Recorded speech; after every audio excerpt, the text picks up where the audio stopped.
could have forgotten that. So thank you again for joining us for Dr. Kendi's talk. And I just wanted to kind of continue the conversation a little bit and hope that you all will engage with myself and Dr. Clark, who I'm going to introduce here just in a moment.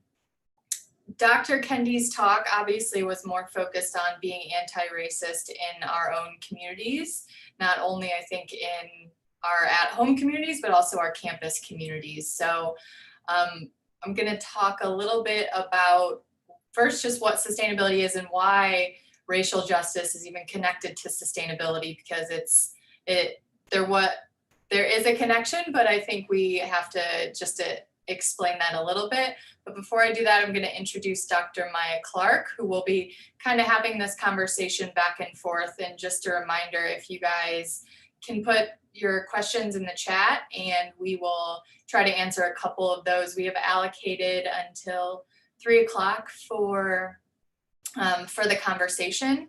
And so if you need to hop off at 2:30, no worries, but just an FYI, if there's conversation going and moving, we'll stay on until 3. So Dr. Clark is an associate professor in the Communication Sciences and Disorders program within the Department of Rehabilitation Sciences and is the director of the LEADS lab located on the Armstrong campus. Dr. Clark is particularly interested in multicultural issues that impact communicative interactions as well as encounters in education and healthcare. As a certified speech language pathologist for over 25 years, she is dedicated to using her expertise to assist families from diverse cultures and socially and economically disadvantaged backgrounds. Her primary teaching, clinical, and scholarship interests include cultural, linguistic, and socioeconomic factors in communication and cognition, unconscious bias, compassion fatigue in health professions, health disparities in rehab sciences, and social cognitive theory. In addition, Dr. Clark currently serves as chair of the Inclusion, Equity, and Access Committee for the Waters College of Health Professions and was selected as an inaugural faculty fellow with the Office of Inclusive Excellence. She also serves as a consultant and trainer in the area of diversity, communication, and social engagement. Thank you so much, Dr. Clark, for being here. I really appreciate it. Note to introduce myself, my name is Cami, Sockow, and I am the Sustainability Coordinator for the Office of Leadership and Community Engagement. I have been on this campus for about 4 years, a little bit over, and I coordinate all of the sustainability programs and events across campus, and I've been trying to, since I've been here, to talk a little bit more about social sustainability because it is something that is not discussed really much at all. And so we largely think of sustainability as environmental sustainability. And while that is an extremely important piece, social sustainability is just as important. And so when we think about social sustainability, we're talking about reduced inequalities, reduced or no hunger, reduced poverty, and different things like that. And the one thing that I like to look to is the Sustainable Development Goals. I'm just going to put them up right here. And they are just really great to kind of do a really broad overview of how social and environmental sustainability work together. And so good health and well-being is part of that, quality education, gender equality, clean water and sanitation. And so I would ask everybody to look at those and really have them help guide you in your work because they really cover everything, including racial justice. And so one of the questions that Dr. Clark and I talked about and that she added during the talk is, why are we talking about racial justice at a conference on sustainability? And I think that we are talking about it because it is such a broad piece of how our society thrives. And when we do not have all of our people thriving, we cannot move forward together. And so I would encourage all of you to also try to attend some of the sessions for the conference as well, because it really does look at it looks at these issues through a sustainability and a higher education lens. And so we decided to host this conference to give everybody an opportunity to learn more about the connections to sustainability and the conversations around race and the just the overall inequities that we're seeing in higher education. So it's just a little blurb about what sustainability is. And so I'm going to let Dr. Clark kind of take it for a minute and we'll pop back and forth.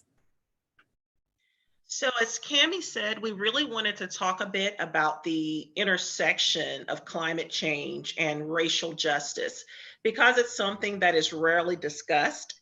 And so we want to kind of pique your interest and get you to thinking about why is it that we don't often think about this topic? Why do you think that is, that we don't talk about the intersection of climate change, environmental sustainability, and racial justice, considering that they are inextricably linked?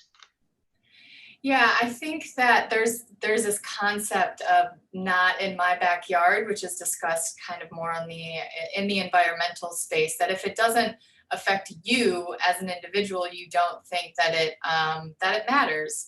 And so one thing I think that most of us probably understand, but I think we need to talk about more, is that climate change doesn't choose, to affect one person or one individual. I think we've seen that across the board, but where we choose to have different, we'll say, industrial sites are linked more to the climate change and the air pollution that is connected to those bigger things. And so we see those examples like Cancer Alley, which is a 70-mile stretch in Louisiana there are over 30 different chemical and petrochemical industrial sites along that area.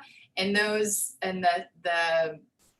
what we see in terms of the asthma and the respiratory issues within those areas are massive. And so obviously those people in that area know about that, but I think the education around that is limited and we don't discuss that more. And then we don't discuss that a lot. And then something else I think that's really important to note is that the countries and the communities that are feeling this the most are usually the communities that do not contribute. They are the ones that are just trying to survive. And I think about Maslow's hierarchy a lot.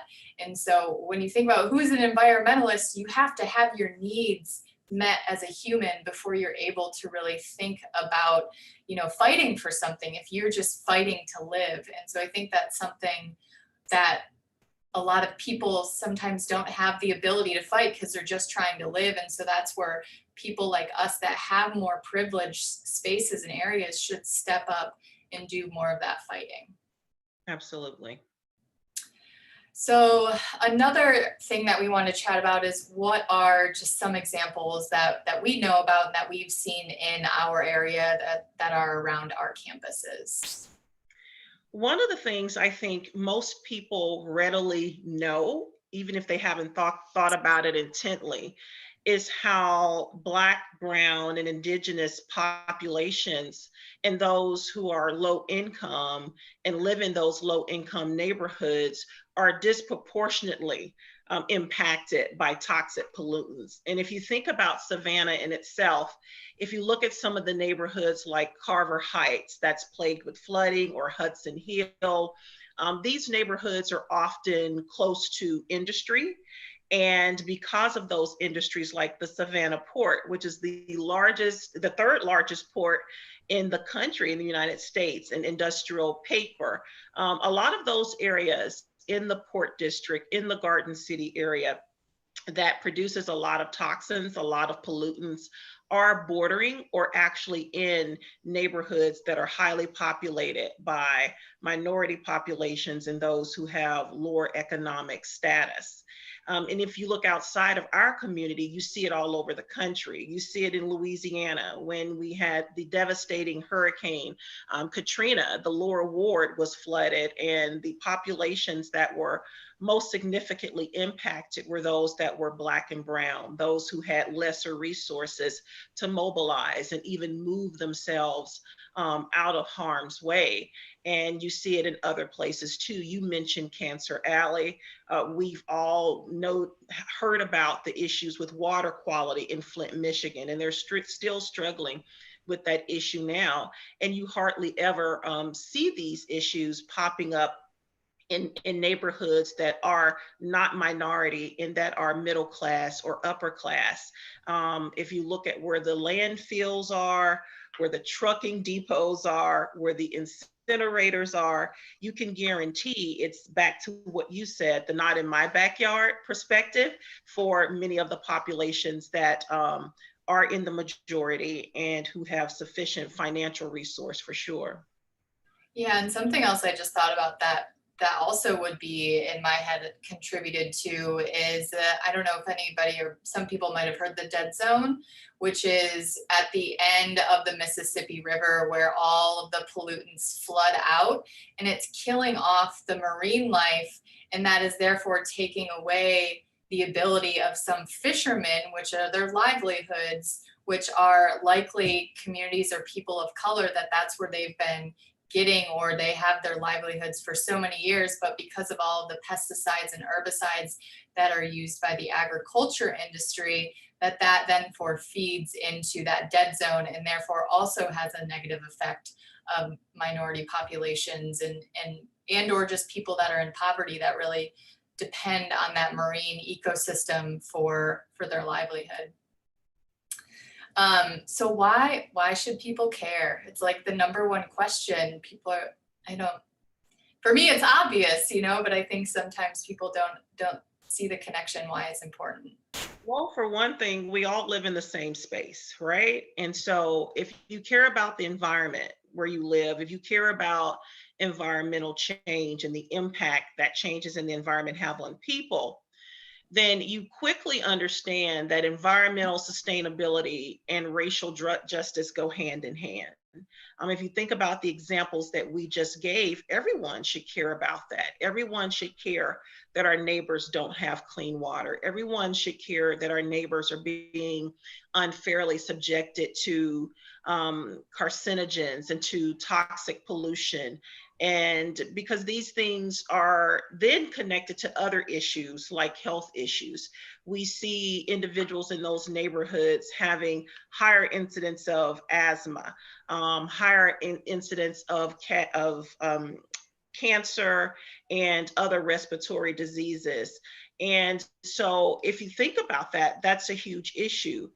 Although these issues they're linked together and we really can't separate them, we don't see many people of color or indigenous people represented in decision-making positions. They're not going to be the individuals who are listed as the sustainability officers in the companies, and they may not be at the decision-making table when funding is decided.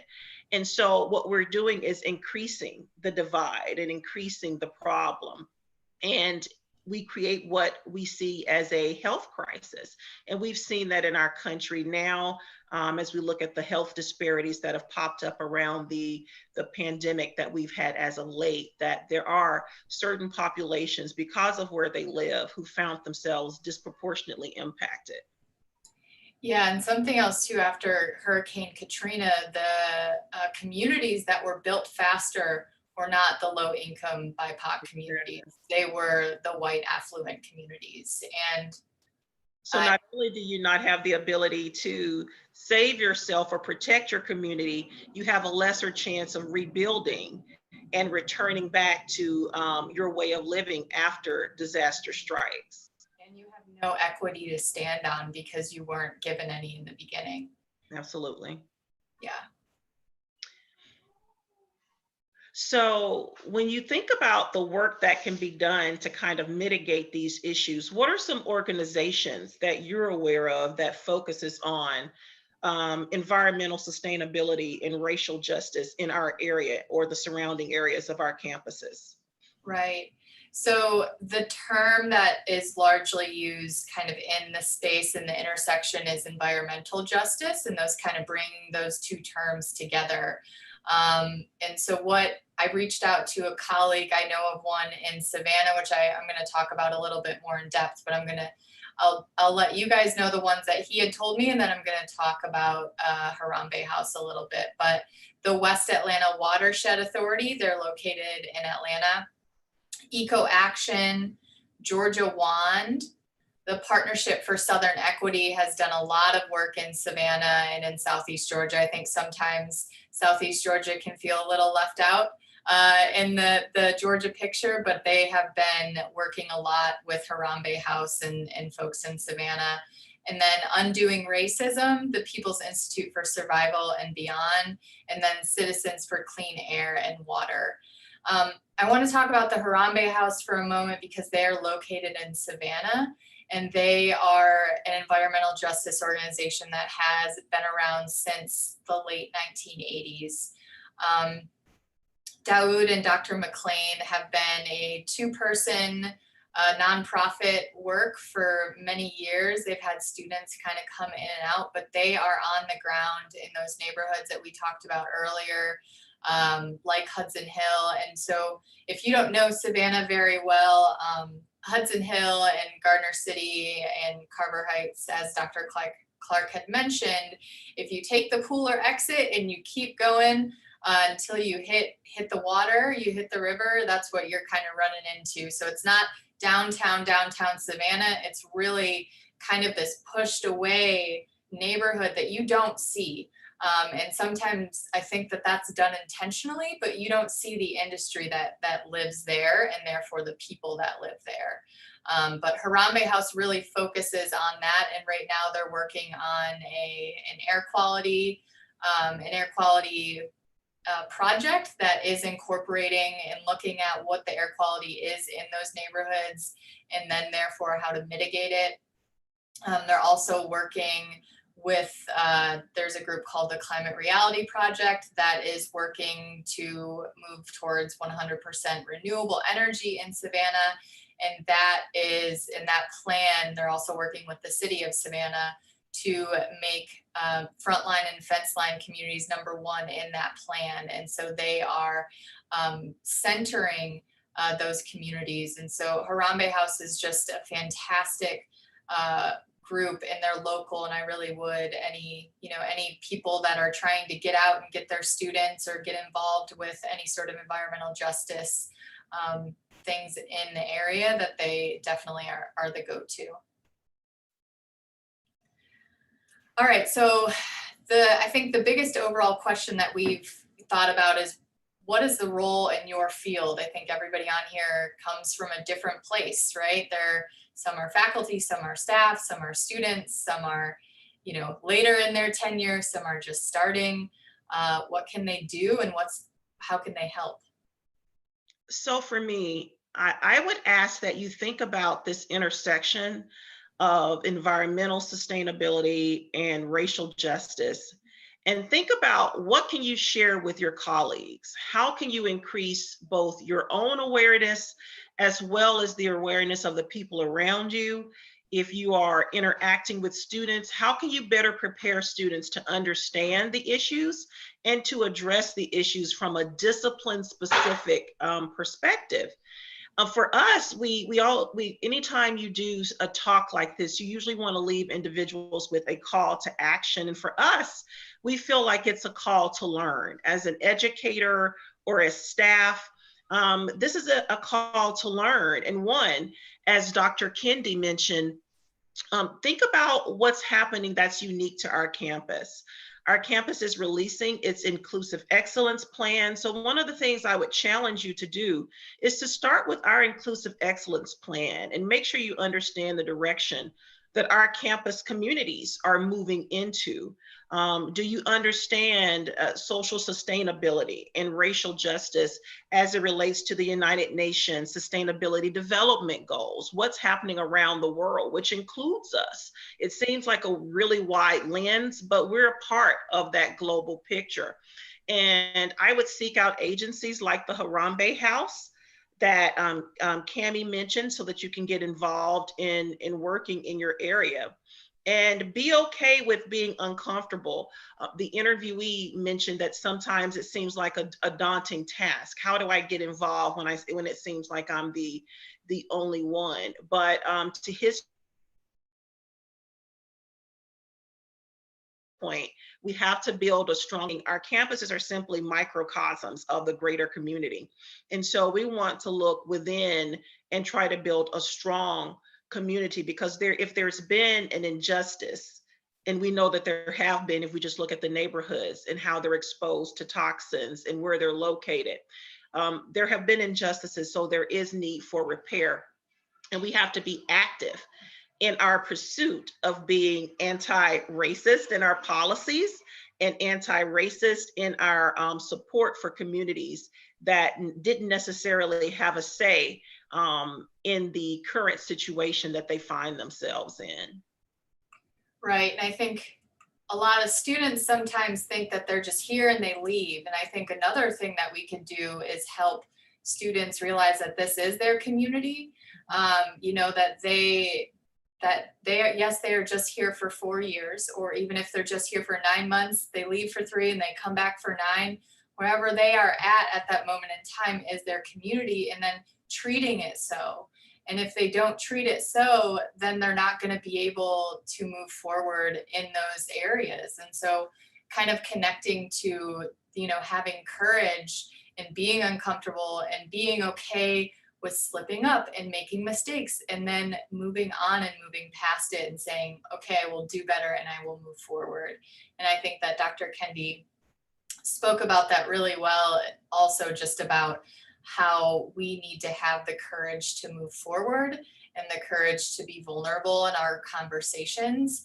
And that is, that's hard to do, especially in a workplace, because we're taught to not bring feelings into the workplace, right? We are taught to do our job and check those boxes from time to time, but I think it is really tough to separate those two. And I feel like we have to impress that not only do we have to care about our campus communities, we have to care about the surrounding communities. Whatever impacts the communities in Hinesville, in Savannah, in Statesboro, ultimately will impact our campus communities. And so we have to look outside of ourselves and try to make ourselves aware of the injustices both on and off campus in regards to environmental justice, and see what we can do to be a part of the solution.